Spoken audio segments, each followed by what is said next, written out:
Ya Devi Sarva Bhuteshu Nidra Rupena Sanstita Namastasai Namastasai Namastasai Namo Namaha. Repeated salutations to thee, O Goddess, who dwells in all beings as sleep.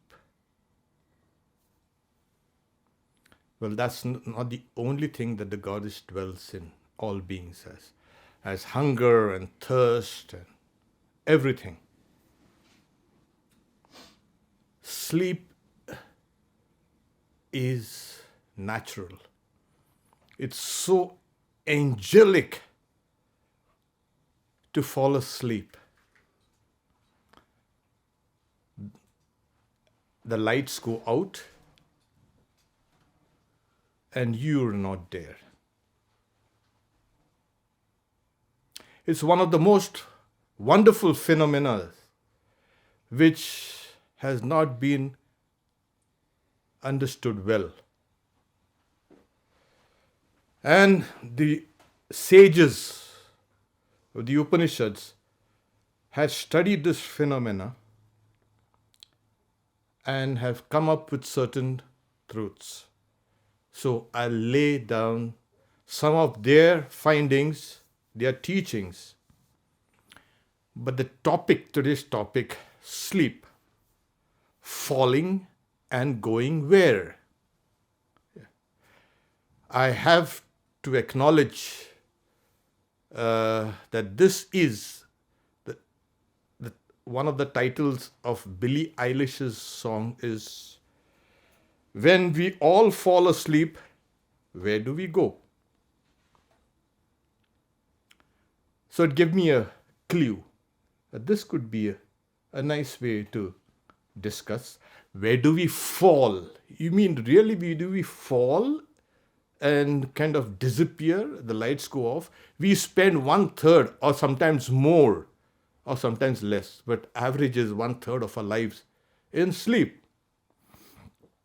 It's called, the state is called Sushupti in Vedanta. It's also called a third state. The rich, the poor, the learned, the ignorant, the healthy, the wealthy, the not so healthy, the not so wealthy, everybody falls asleep. This is a great equalizer.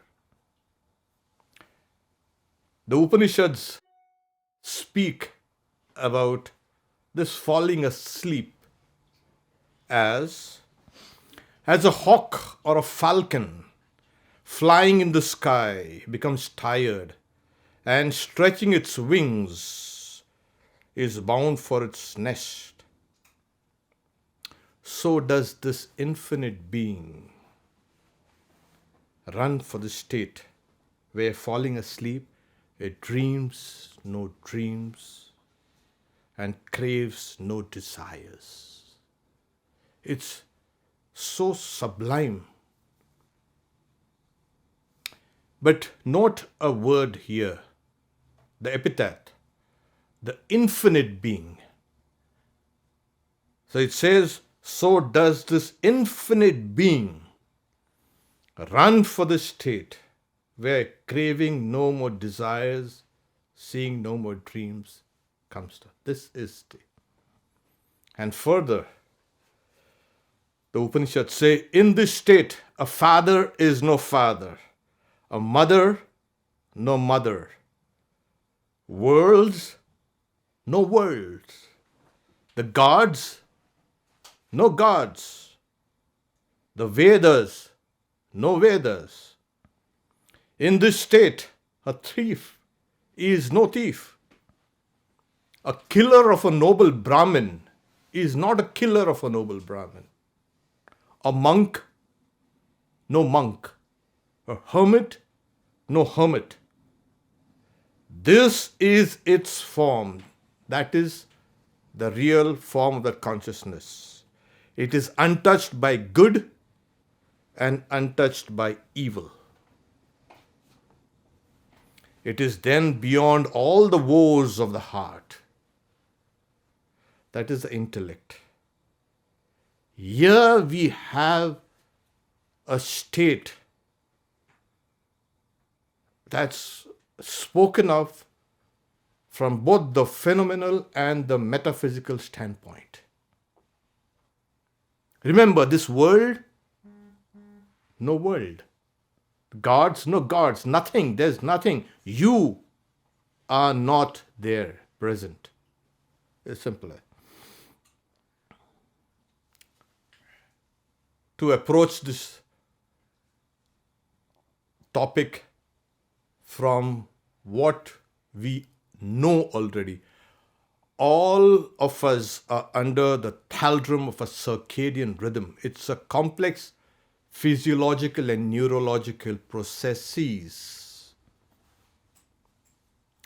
And it's not only human beings, bacteria, fungi, birds, animals, we all have a circadian rhythm. And with the disruption of this natural circadian rhythm, which is nothing but a melatonin secretion,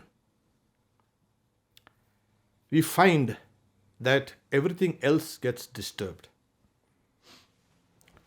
So they have found that neurological, you can say, correlates of the sleep mechanism is there at the back of your brain.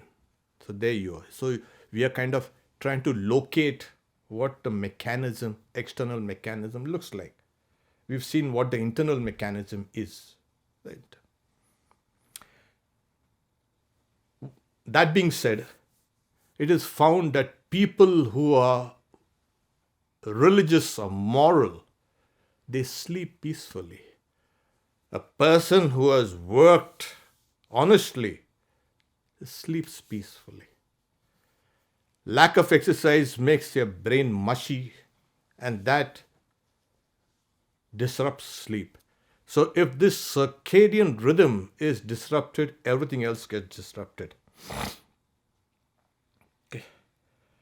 Of course, there are some yogis, and not only yogis. We are talking about people like Arjuna was called Godakesha, one who had conquered sleep. Some of Sri Ramakrishna's disciples had conquered sleep. That is not for ordinary mortals. These are high yogic states. So there was an old adage, sleep is for wimps. It isn't. Well, if there's no sleep, your bodies and minds will fragment. It's just simple. Recently, the CDC has declared sleep deprivation as an health epidemic because we have blown the night. We are constantly busy with hundreds of things with a blue screened tablets and computers and watches and etc., etc. And that disturbs the natural circadian rhythms. So what are the problems we encounter? The physiological problems of sleep deprivation, mental problems, your memory, your cognition, your intelligence, your emotions are all negatively affected. Depression and anxiety is observed more in sleep-deprived people, as well as irritability and anger. Heart diseases, that which is a silent killer. Diabetes, of course. There's autoimmune disease. There's lowered immunity, premature aging, etc., etc., etc.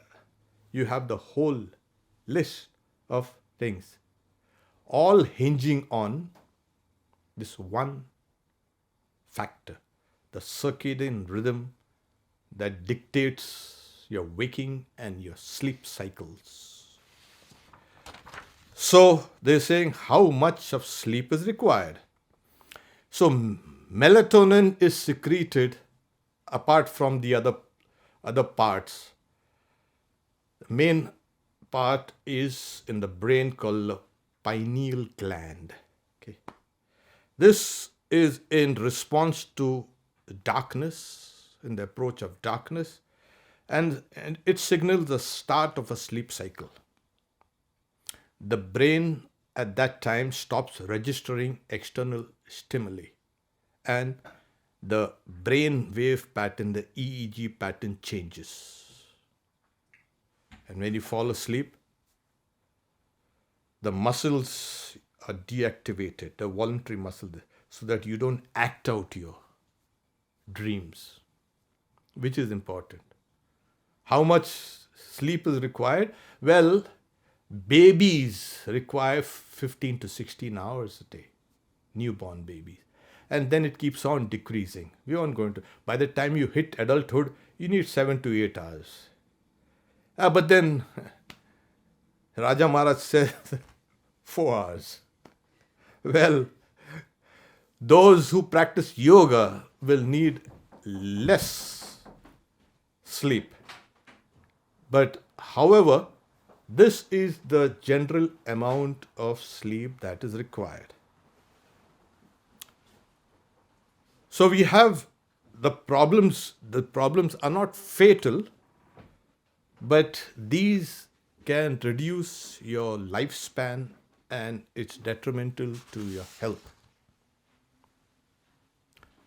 There are sleep clinics sprouting all over the places, and there's a growing number of, you can say, research being done all over. It takes your respiration, your oxygen, etc., and they try to check.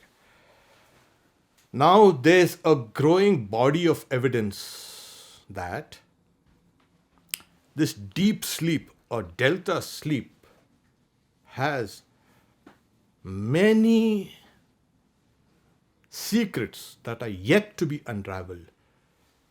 So these sleep clinics don't only try to make you sleep, but they study sleep, what exactly happens. So in Vedanta it said the mind merges in the bliss sheath, the Anandamaya Kosh. And there you have the experience of that bliss. There is no doubt that the joy that's experienced there is non-pareil. If this wasn't present, or if this was absent, we all would have gone crazy by now. So there are brain wave patterns. We won't go into the details, but I'll give you a kind of a thumbnail view of the.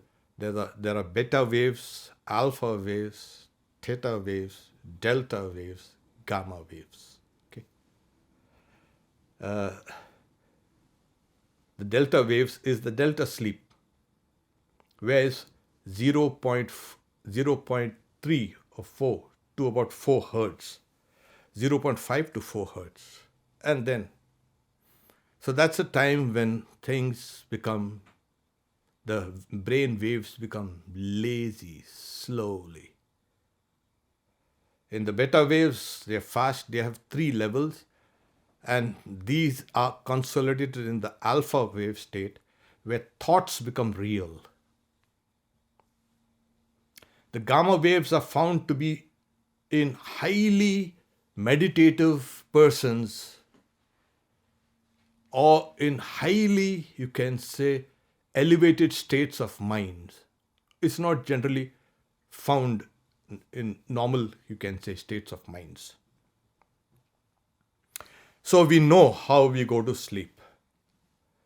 Well, there's when we go to sleep, there's from 1 to 7 minutes, there is a lazy state. You start kind of going down and you enter into something called a hypnagogic state. That's a kind of a state which is slightly kind of hypnotic. Thoughts come, thoughts go. You don't have any control over that. You're just floating and floating. So these thoughts flutter, melt, and disappear. And then we get into a state which is called non-REM, rapid eye movement. The dream state is called a rapid eye movement.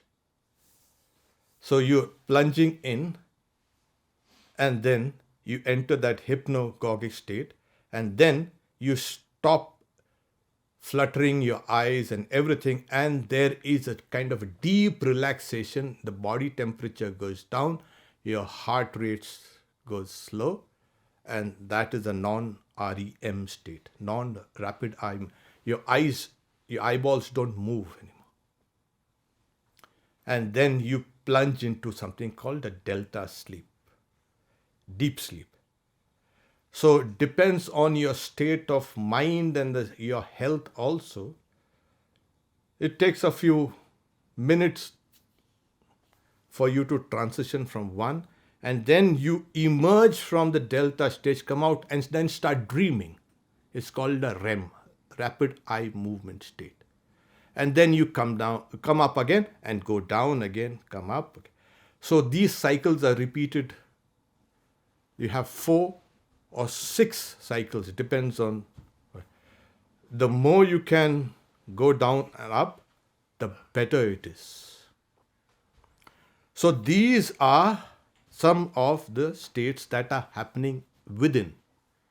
And as you emerging out of this deep sleep, from the dream state up, you come to something called, you also now enter into the hypnopompic state. That is, again, that slightly hypnotic state where you're not aware of things. You're now trying to find out where exactly you are now.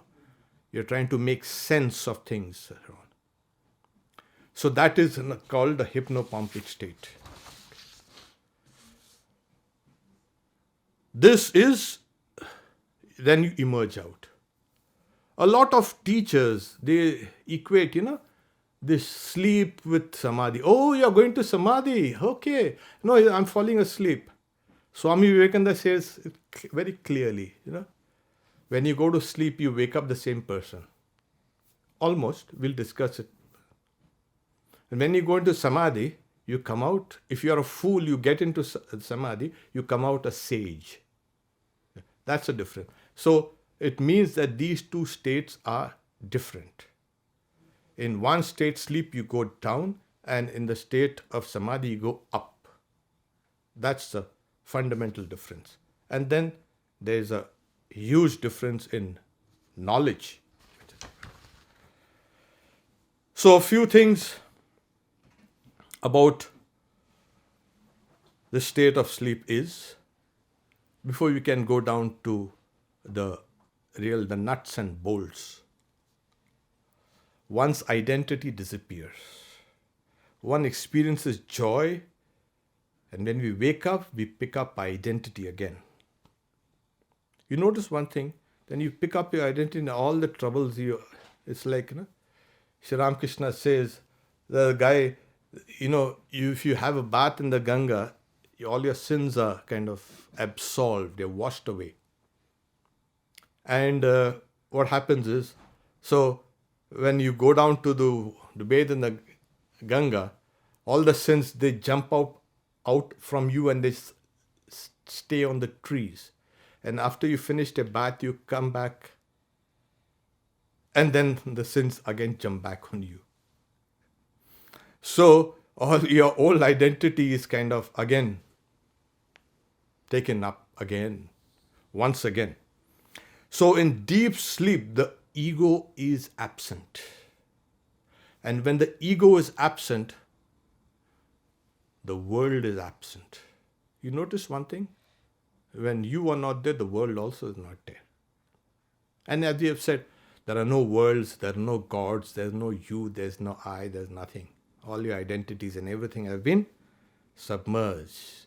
In that state, the father is no father, mother is no mother, gods are no gods, the world is no world. This is that state.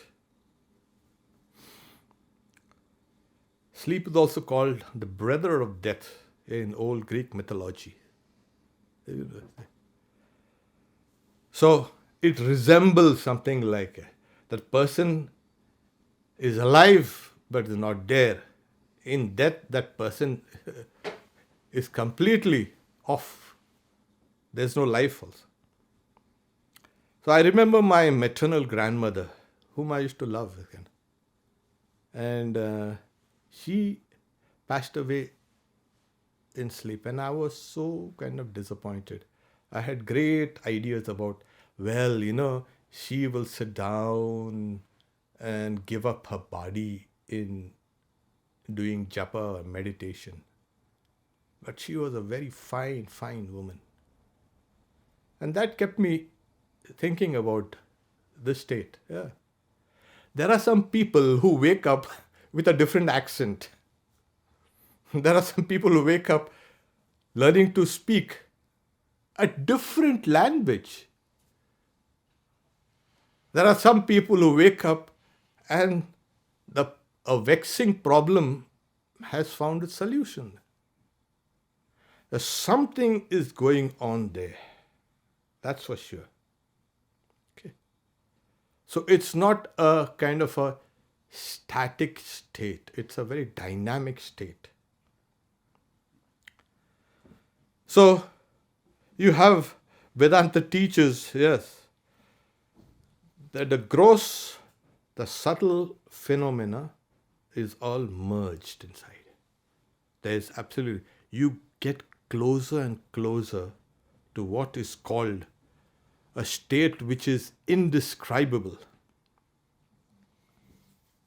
Now, when you're talking about deep sleep, etc., we are talking from the individual standpoint. What happens, what is actually happening, or what is sleep? But what about that sleeper?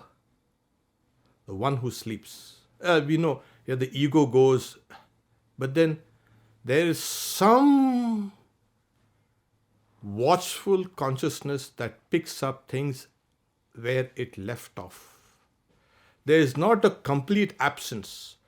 As the Yoga Sutra says, that sleep is a wave function of the mind which embraces the feeling of voidness. Abhava pratyaya vritti nidra.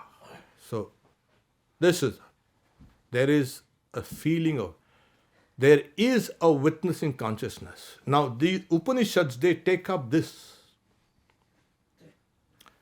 two levels of this reality. The phenomenal level that we know of, all this thing, and the metaphysical level, the higher level. Okay.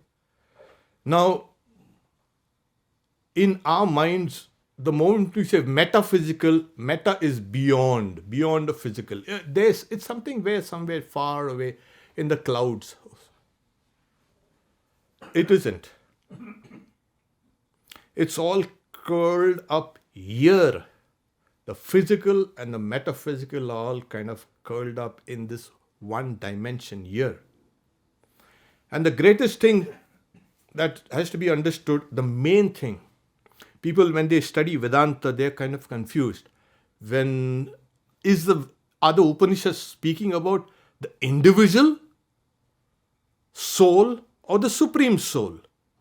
What is it? Sometimes they switch back and forth. Exactly. So, and we have now a composite view. Actually, both are one in a way, looked at it from different perspectives. The metaphysical and the physical, heaven and earth, are kind of in complete sync. They have that eternal dance going on.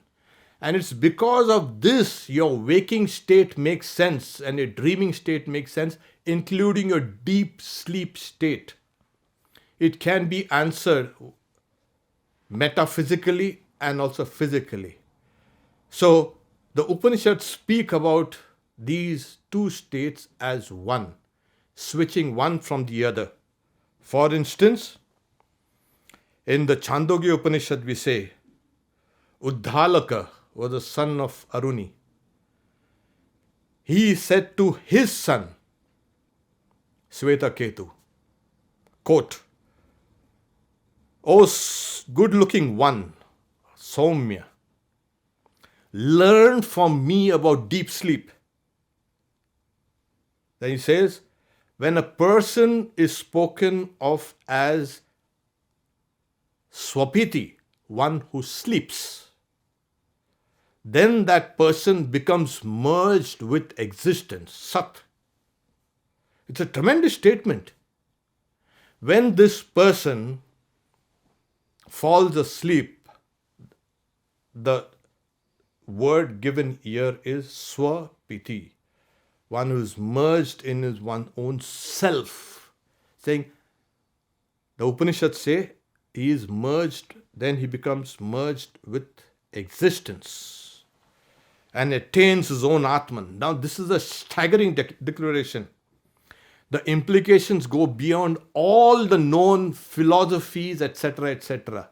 These things are just rubbished. It's a tremendous statement when that person becomes one with one's own self, Swa-apiti.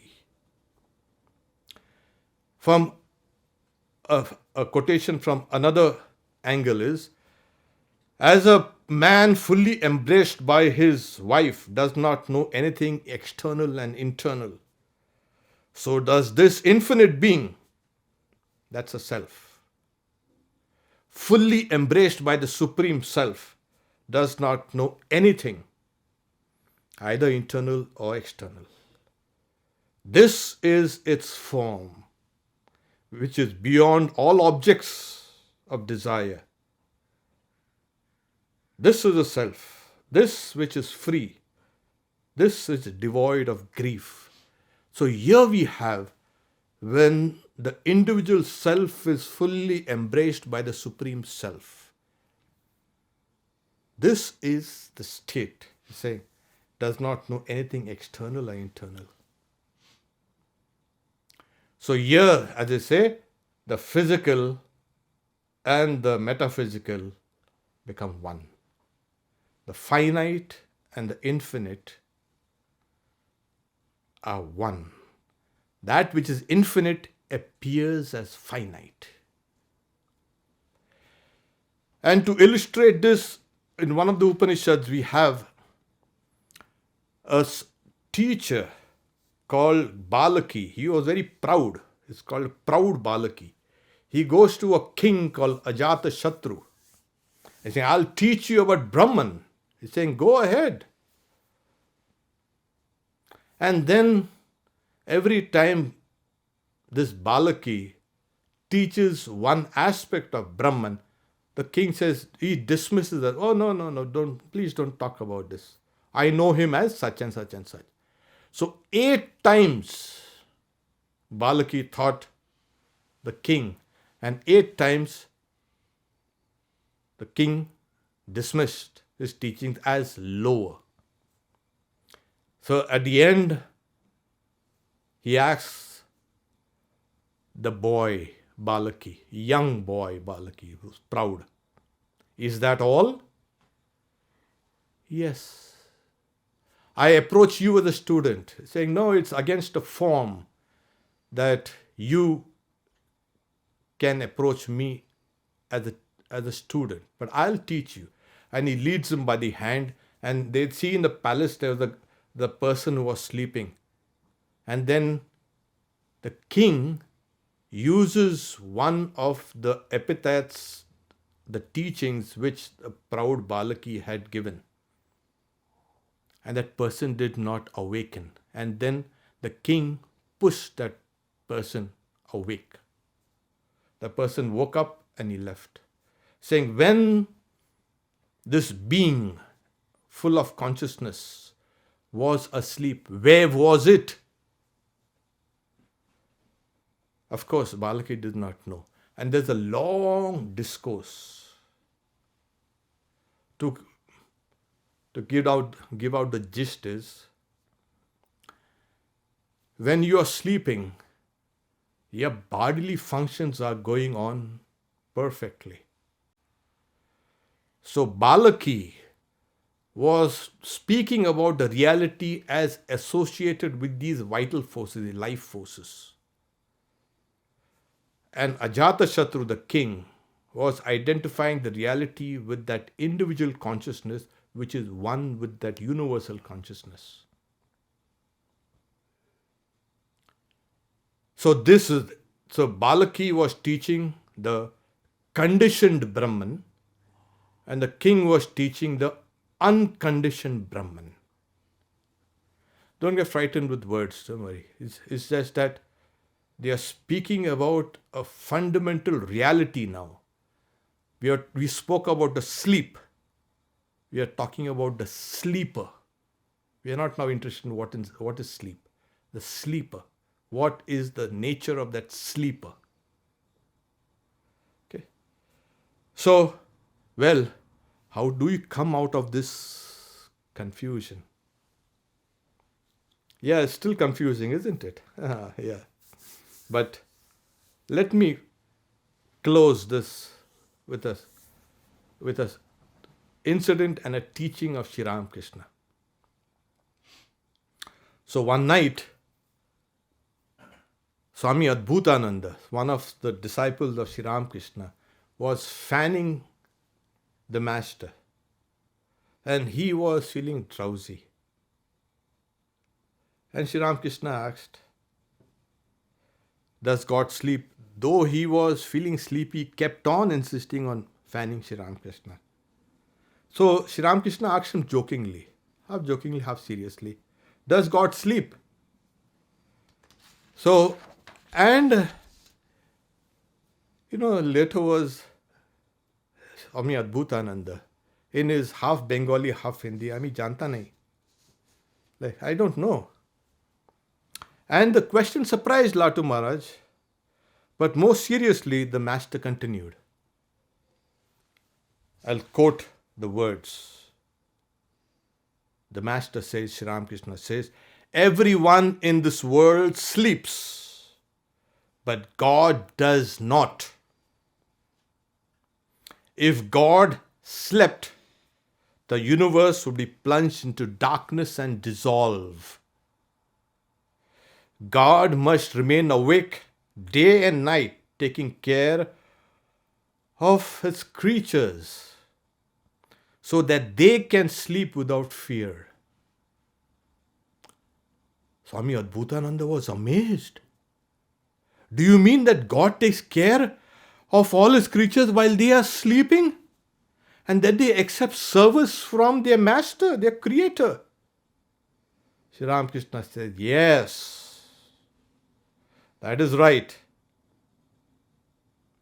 He lulls his creation and his creatures to sleep and stays awake to watch over them." Isn't it amazing? And we are so casual about it, so dismissive about it, but it has come back to us. That which we are casual, we are dismissive, we are kind of neglected is coming and getting more and more important in our lives. But once you understand what is really behind this state of no desires, no identity, no grief, no worlds, no gods, no Vedas, no monk, no hermit, no thief, no father, no mother, that which is beyond all the wars of the heart. What is this? And how is it managed? And who manages it? That's where Sri Ramakrishna teaches us. To repeat part of the quote, God must remain awake and take care of his creatures so that they can sleep without fear. Isn't it a tremendous statement? It gives us a completely new dimension, a new idea, a new perspective on when we go to sleep. The God is looking after us. Well, is it only in sleep that God is looking after us? No, that's what. It answers, like I said, the phenomenon and the noumenon, or the physical and the metaphysical, are synced, one. And this is the explanation of why life and why everything is possible.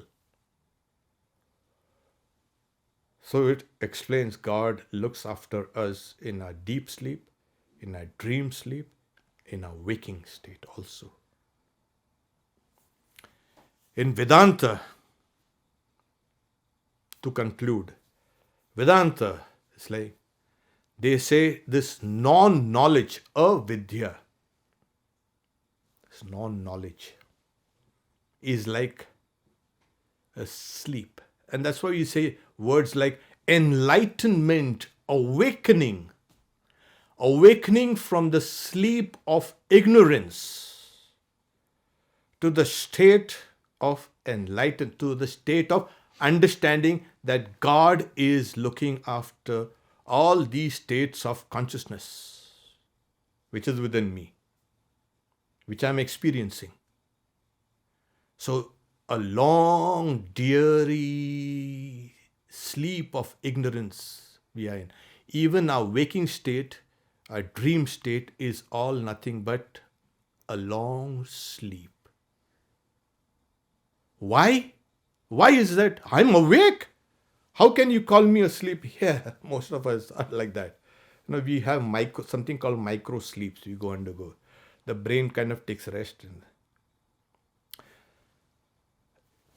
It's because we think that we are awake. As the Bhagavad Gita says, Ya nisha sarva bhutanam tasyam jagarti. So that which is night to all beings, for the yogi it is day. And that which is the day for the yogis, for all beings it's night. So this is the difference between a yogi and a non-yogi. This is the difference between knowing that it is God there behind all our waking state activities, our dream activities, and deep sleep. God is looking after each and every creature, protects us from fear. If you can really understand this implication, you'll wake up from your sleep of ignorance. This is the goal of humanity, at least for now, humanity. And then it's a goal for everyone. So here we have God and His creatures. God is looking after all of us. Bring God into your life, in your day-to-day activities, in your thoughts, in your words, and in your deeds. Then that same God will break that sleep of ignorance and wake us up to this reality. Om Shanti Shanti Shanti Harihi Om Tat Sat Shri Ramakrishna Arpanamastu.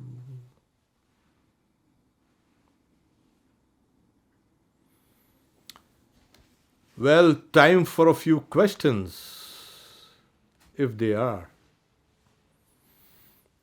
If you have not been shaken out of sleeplessness at least,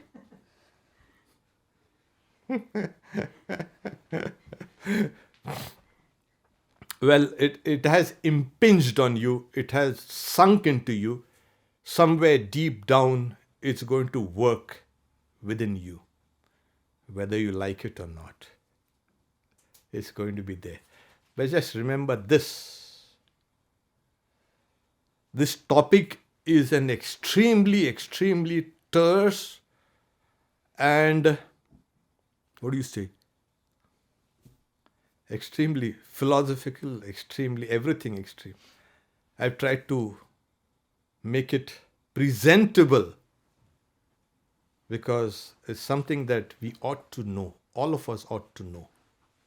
This is what we are. This is what we need to know.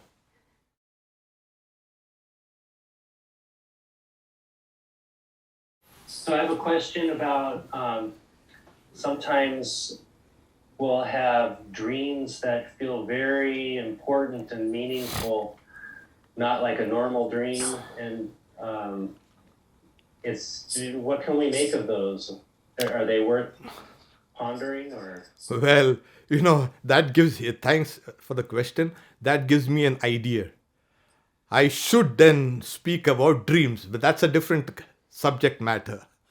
Okay. I've just spoken about deep sleep. But Right. to answer your questions, Sri Ramakrishna says dreams of gods and goddesses, divine dreams are real. Okay. The rest of the dreams, you can just dismiss it off. Okay. But it tells you the character or the orientation of your own mind. So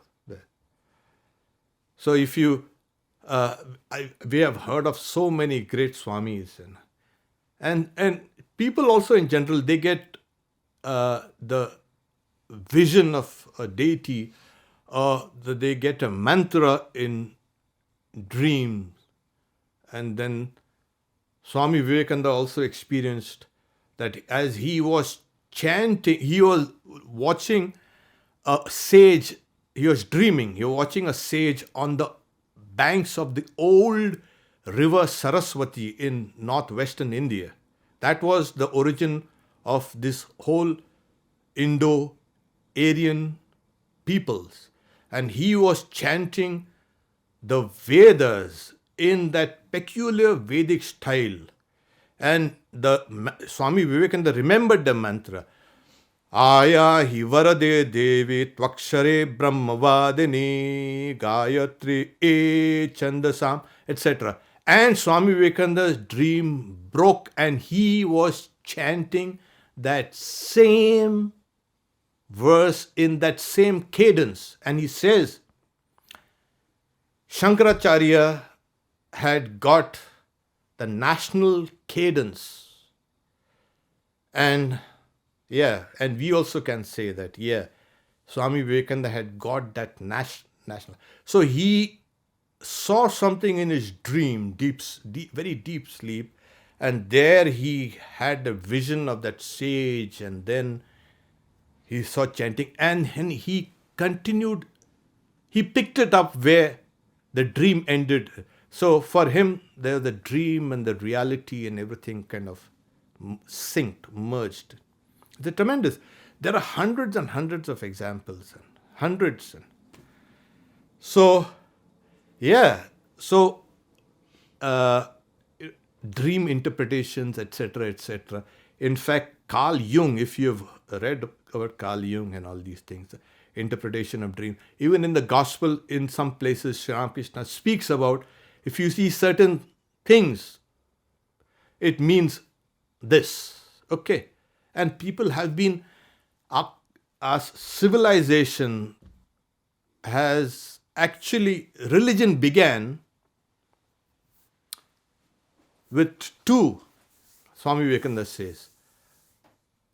One is ancestor worship, and another is people saw things in dream.